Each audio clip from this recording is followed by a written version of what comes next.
Assalamualaikum warahmatullahi wabarakatuh. Selamat pagi, semangat belajar untuk kita semua. Apa kabar kalian hari ini? Semoga dalam keadaan sehat ya. Semoga tetap semangat meskipun kita belajar tidak dalam satu ruangan ya. Hari ini kita akan belajar tentang peristiwa penting di Eropa ya. Sebelum belajar silakan mengisi link absensi yang telah disebarkan oleh Ibu di grup masing-masing. Kita akan membahas tentang Renaissance. Nah, ini salah satu peristiwa yang terjadi peristiwa penting yang terjadi di Eropa ya. Peristiwa penting salah satunya Renaissance. Nah, sebelum itu kita akan membahas latar belakangnya terlebih dahulu ya. Apa sih latar belakang terjadinya Renaissance itu ya?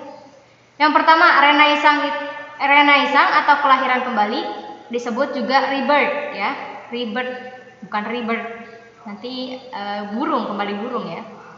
Periode yang membawa Eropa pada masa kebangkitan kebudayaan setelah mengalami masa stagnasi.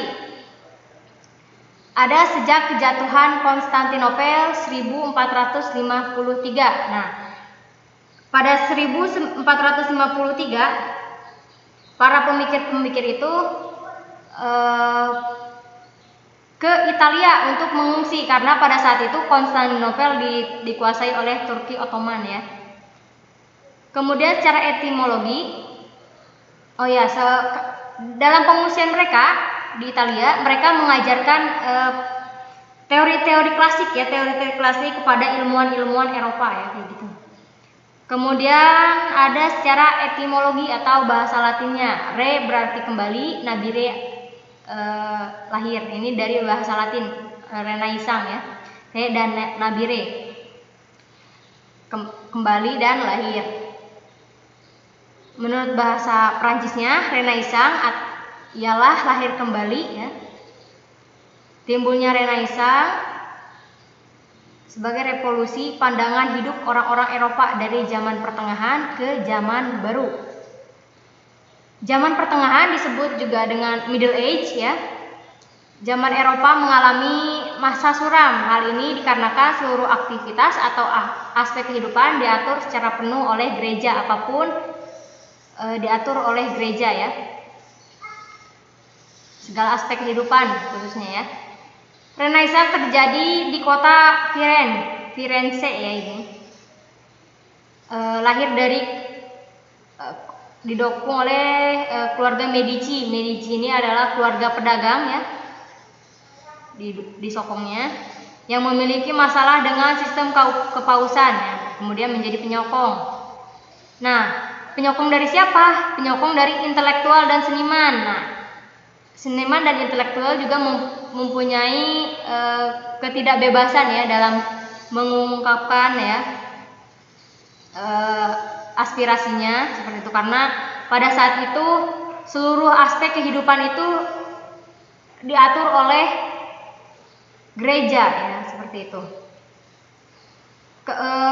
Sehingga intelektual dan seniman ini Medici menjadi penyokong sehingga intelektual memiliki kebebasan dan keleluasaan hingga ke daratan Elna. Ini menyebar hingga ke daratan Eropa lainnya ya, seperti itu.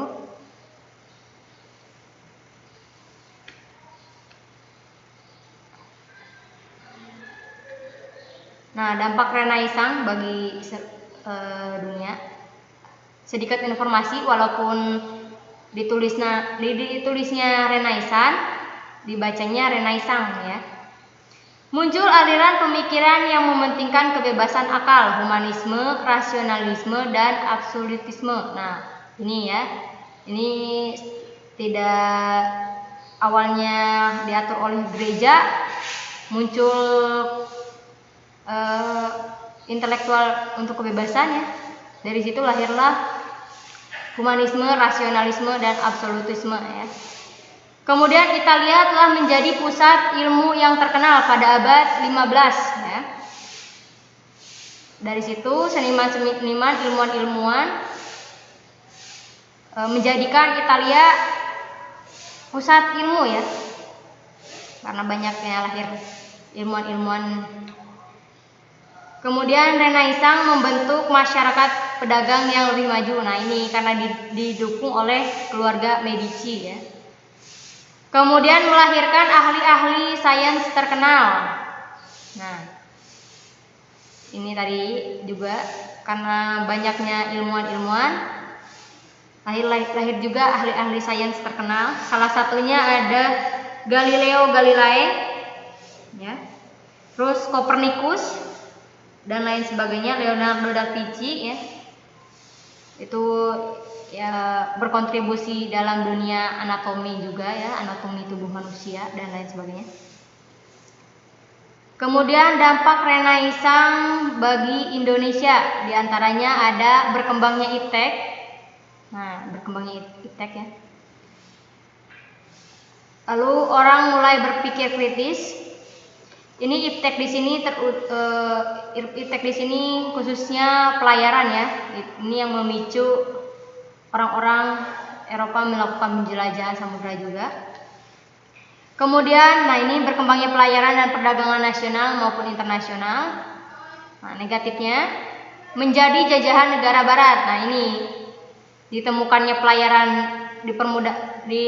pelayaran yang mudah ya, menjadikan bangsa Portugis, Spanyol, kemudian Inggris melakukan penjelajahan samudra ke Indonesia, dan akhirnya negara Indonesia dimonopoli perdagangannya khususnya oleh Belanda ya, dan menjadi negara yang dijajah di kolonialisme dan imperialisme itu.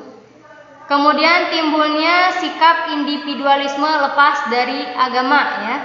Ini timbulnya sikap individualisme. Jadi yang tadinya diatur oleh dogma gereja akhirnya berpatokan pada pemikiran yang rasionalis gitu ya, yang kritis seperti itu. Kemudian bersikap duniawi, apa-apa diukur ya, duniawi. Seperti itu Renaissance. Di pertemuan berikutnya kita akan membahas tentang tokoh-tokoh Renaissance. Kita akan membahasnya secara satu persatu. Ya, cukup sekian untuk hari ini ya. Semoga dapat dipahami sedikit banyaknya tentang Renaissance ya. Kalian bisa mencari informasi lebihnya di internet juga mengenai Renaissance ini ya. Ibu akhiri untuk hari ini. Wassalamualaikum warahmatullahi wabarakatuh.